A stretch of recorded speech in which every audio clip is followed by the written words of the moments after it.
Il était une fois deux jeunes mariés qui vivaient à la campagne dans une jolie maison fleurie. De leurs fenêtres, ils apercevaient un jardin extraordinaire, mais que personne n'osait approcher, car il appartenait à une méchante sorcière. Tous les matins, la jeune mariée contemplait avec envie les gros bouquets de persil qui tapissaient les parterres. Il était si vert et si odorant qu'un jour, la jeune femme ne put résister à la tentation.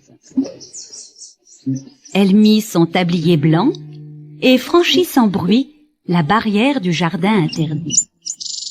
Elle remplit son panier en osier de persil et, personne ne l'ayant vu faire, elle prit l'habitude de venir tous les matins au jardin enchanté dérober le précieux assaisonnement. Son manège dura plusieurs mois, mais, un beau matin... « Au voleur! Au voleur! Que faites-vous là, malheureuse ?»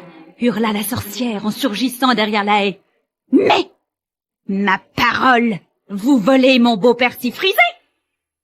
La chapardeuse était terrorisée. « Ayez pitié de moi, je vous en supplie !» balbutia-t-elle en tremblant.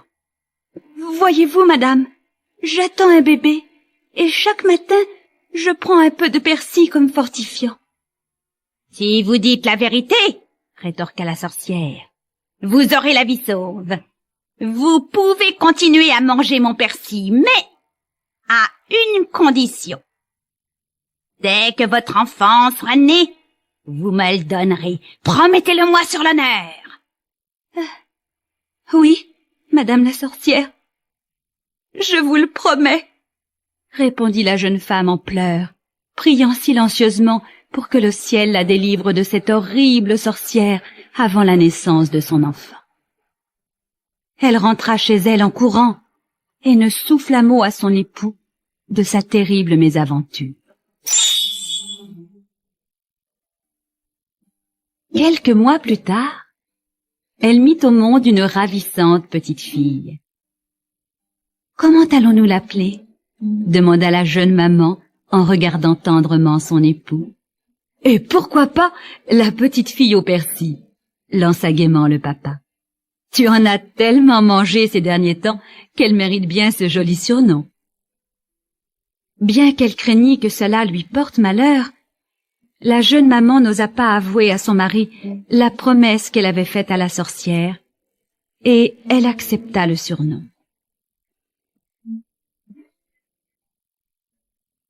Les années passèrent, et la petite fille au persil grandit. Tous les matins, avant de la laisser s'éloigner sur le chemin de l'école, sa maman inquiète lui répétait « Fais très attention en chemin, ma chérie, et surtout, ne parle à personne. » Chaque soir, en rentrant de l'école, la petite fille au persil longeait le jardin de la sorcière et entendait la vieille femme lui tenir un étrange discours. « Pourquoi ta maman ne tient-elle pas sa promesse ? Elle m'avait pourtant juré de me donner sa fille !» maugréait la sorcière tout en convoitant les longues tresses blondes de la jeune écolière. Un beau jour, la petite fille au persil interrogea sa maman. « La méchante sorcière a dit qu'elle allait me prendre.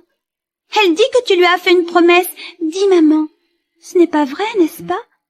Tu ne vas pas me donner à la sorcière ?» demanda la petite fille au persil en sanglotant. La maman comprit qu'elle ne pouvait pas garder plus longtemps son terrible secret. Malheureusement, la sorcière dit la vérité, ma chérie. Mais nous ferons tout pour te protéger, ton papa et moi. Mais, un matin, alors que la petite fille au persil jouait gentiment sur le pas de la porte, la sorcière s'empara d'elle et l'entraîna dans une forêt si sombre et si effrayante qu'aucun rayon de soleil ne parvenait à filtrer à travers les feuillages. « Où sommes-nous ? Laissez-moi partir. Je veux rentrer chez moi, sanglotait la petite fille au persil. Tais-toi, petite effrontée. Voilà ta nouvelle maison, répondit la vieille femme en la poussant dans une haute tour bâtie au milieu de la forêt. La tour n'avait qu'une petite fenêtre et une lourde porte. La sorcière la ferma à double tour, puis jeta la clé dans la rivière. Maintenant, je peux partir tranquille. Au moins, je suis sûre que tu ne pourras pas t'enfuir, ma belle enfant. Ricana-t-elle en s'éloignant. Dans les mois qui suivirent, elle apporta régulièrement à boire et à manger à la petite fille au persil, mais ne lui adressa jamais la parole. La petite fille était terriblement malheureuse et se languissait de ses parents. Ses seuls compagnons étaient les écureuils, qui venaient lui rendre visite tous les matins et déposaient des glands sur le rebord de sa fenêtre. De longues années passèrent ainsi. Un beau jour, un jeune homme, qui chassait dans la forêt, passa devant la tour. Il entendit quelqu'un chanter et regarda autour de lui, mais ne vit personne. « Mais où êtes-vous donc, jeune fille dont j'entends la jolie voix ?» s'écria-t-il. « Et vous? Qui êtes-vous, bel étranger ?» demanda la petite fille au persil. « Je suis le prince Léopold, » répondit le jeune homme. « Pourquoi vous cachez-vous ?»« Parce que je suis la petite fille au persil et que je suis prisonnière d'une sorcière qui m'a enfermée dans cette tour. »« Je vous délivrerai. J'en fais la promesse !» s'exclama le prince. Maintenant, retourne la cassette.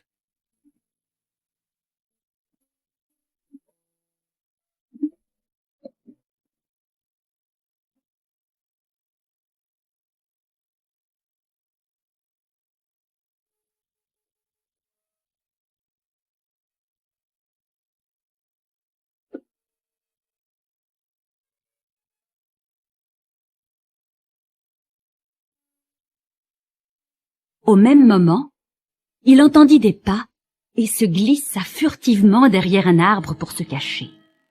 Il vit arriver la sorcière qui se campa au pied de la tour et cria d'une voix éraillée. « Petite fille au persil, fais descendre tes tresses !» Et la jolie jeune fille fit pendre par la fenêtre ses 2 tresses si longues qu'elles touchèrent le sol. De son abri, le prince vit la méchante sorcière se hisser le long des tresses, puis redescendre peu après. Lorsque la sorcière fut partie, le prince sortit de sa cachette et s'approcha de la tour. « Petite fille au persil, fais descendre tes tresses !» chuchota-t-il d'une voix si tendre et si douce que la jeune fille en eut le cœur tout chaviré. Elle fit descendre ses longues tresses et le prince la rejoignit dans la tour, où il lui expliqua son plan. « Ce soir, dès la nuit tombée, je reviendrai avec une échelle, et nous nous enfuirons tous les deux très très loin d'ici. Tu n'auras plus jamais rien à craindre de cette vilaine sorcière, j'en fais le serment. » Puis, le prince redescendit de la tour comme il y était monté, et disparut dans la forêt. Mais les 2 jeunes gens n'avaient pas remarqué que quelqu'un les avait écoutés. Tapie dans les buissons, une sorcière aux cheveux bleus, encore plus effrayante que la première, avait tout entendu et s'empressa d'aller prévenir sa consoeur. « Sais-tu que la petite fille au persil va s'évader de la tour avec un prince ?» lui dit-elle.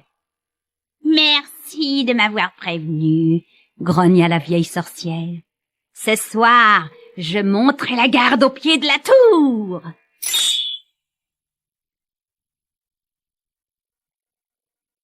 Le prince Léopold, qui arrivait justement avec son échelle, entendit les 2 sorcières et ne perdit pas un mot de leur discours. Comprenant qu'il n'y avait pas une minute à perdre, il se précipita à la tour et jeta son échelle de corde à la petite fille au persil qui dévala les échelons à toute vitesse.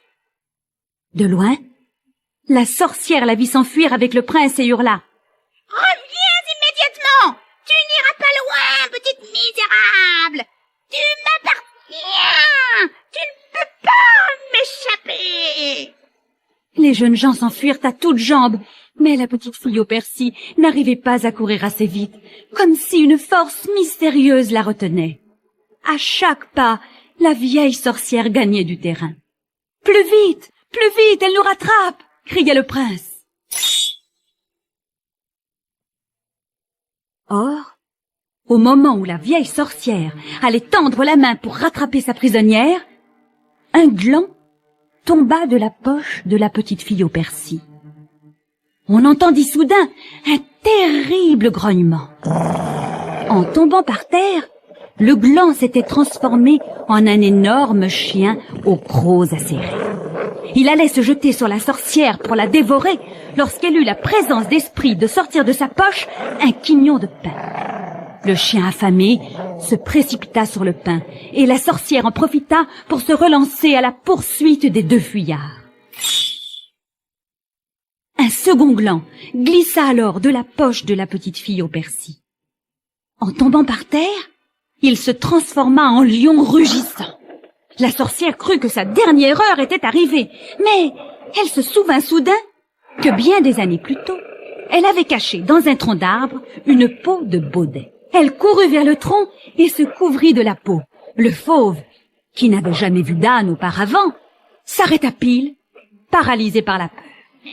La sorcière en profita pour s'éloigner en gloussant.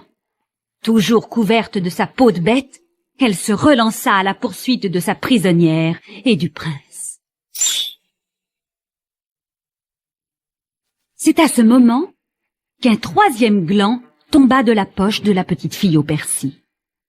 En touchant le sol, il se métamorphosa en loup affamé. La sorcière tenta de l'effrayer avec la peau d'âne, mais le loup n'en fut pas impressionné le moins du monde. « Hé hé, la vieille, hé hé, tu ne me fais pas peur !» gronda-t-il. Et il dévora la sorcière tout entière. « Nous sommes sauvés !» s'écria la petite fille au persil en s'arrêtant tout essoufflée. « Continuons de courir !» répondit le prince. « La sorcière est morte. Nous n'avons plus besoin de courir !» rétorqua la petite fille au persil. « Oui, mais moi, je suis fort pressé de t'épouser !» répondit le prince en riant. Il conduisit la jolie jeune fille dans son royaume, et leur mariage fut célébré dès le lendemain.